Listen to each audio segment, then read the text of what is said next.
কচুৱাত মহিলাক ৰেচন দিয়াৰ নামত প্ৰলোভনেৰে ধন সংগ্ৰহ কৰি উধাও প্ৰবঞ্চকৰ এইবাৰ নতুন কৌশল অৱলম্বন।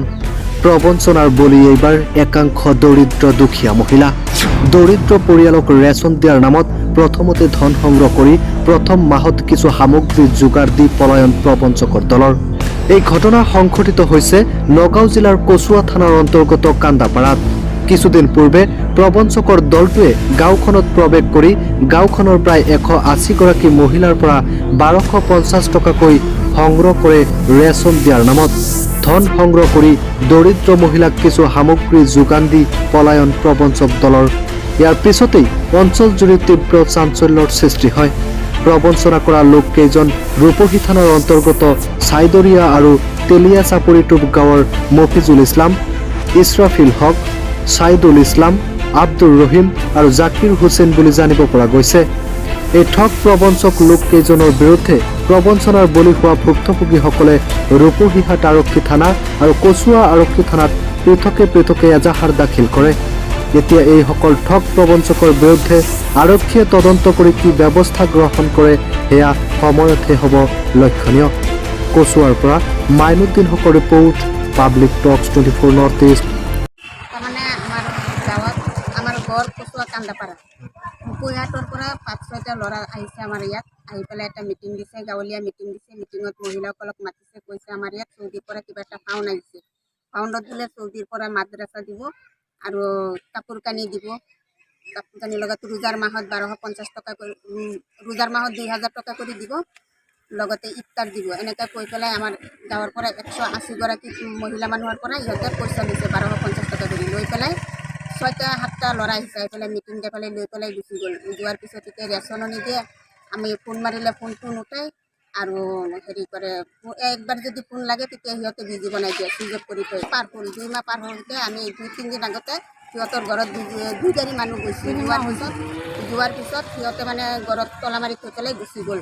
আমি গৈ পেলাই ঘৰত নাপাওঁতে তাৰে এটা ল'ৰাৰ লগ পালোঁ। লগ পাওঁতে সিহঁতে মানে ইহঁতৰ আৰক্ষী থানাত ৰূপহীহাট তাতে মানে এজাহাৰ এখন দিছে। দিওঁতে সিহঁতে মানে সিহঁতৰ থানাৰ অফিচাৰে কেছটো সিহঁতৰ বুলি লৈছে, আমাৰতো লোৱা নাই। আমি গৈছিলোঁ, আমাক সিহঁতে ধমকি দি পেলাই খেদি দিছে। কৈছে তুমি তোমালোকৰ নিজৰ লোকেল থানাত যোৱা, তাতে গৈ পেলাই কিবা কমপ্লেইন আছে তাতে কৰিবা। আমি অহাৰ পিছত এতিয়া আমি আমাৰ নিজৰ লোকেল কচুৱা থানাত আহিলোঁ। এতিয়া মানে আমি আমাৰ অফিচাৰক জনাওঁ আমি এইটো কেনেকৈ সুব্যৱস্থা কৰি দিব লাগে, এইটো কৰি দিয়ক আৰু আমাৰ পাব্লিকৰ পইচাখিনি উদ্ধাৰ কৰি দিব লাগে। আমি মানে আমাৰ মহোদয় অফিচাৰক জনালোঁ। 1250 টকা নিছে, নি পেলাই লগতে ডকুমেণ্ট পাতি নিছে। এইখিনি ঘূৰাই পাব লাগে আৰু পাব্লিকৰ পইচাখিনি উঠাই আনি দিব লাগে। এইখিনি আমি ছাৰক জনাইছোঁ।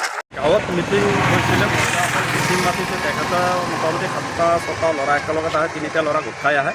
আহি পেলাই কৈছে চৌদিৰ পৰা ফাণ্ড এটা আহিছে। তাৰপিছত তেখেতে গাড়ী চব লৈ আহে। লগতে আহি পেলাই শ্লোগান দিছে 1250 টকা দিলে ৰেচন পাতি খুৱাব, কাপোৰ কানি দিব। মাদ্ৰাছাৰ ল'ৰা ছোৱালীবিলাক মাদ্ৰাছাৰ ধৰ্মীয় অনুষ্ঠানৰ কথা শুনা পাই মানে চবেই দৌৰি আহিছে, জাপি আহিছে। এই মিটিঙত পইচাখিনি হাতে এই ল'ৰাকেইটা উঠাই লৈ গৈছে। আজি 2-3 মাহমান হৈ যাব আৰু মইতো মানে শুনা পায়ে কৈছোঁ। আৰু মিটিংটো মই দেখাও পাইছিলোঁ, একদিন ভিডিঅ' কল কৰিছিলে আৰু তথ্যবিলাক সিহঁতৰ ভিডিঅ' কলতে ৰখা হৈছে। সিহঁতে কৈছে ভিডিঅ' কৰিলে টেনশ্যন নাই, আমি মাল খোৱাই যাম। সেই হিচাপত মানে আমি গৈছিলোঁ 2 গাড়ী মানুহ যোৱাতে তাত মানে জাকিৰ হুছেইন মাষ্টৰ আছে, স্কুলৰ মাষ্টৰে ফোন কৰিলোঁ। ফোন কৰোঁতে সি ঘৰ ধমকিহে দিছে, আপোনালোকে কাক সুধি পইচা দিছে।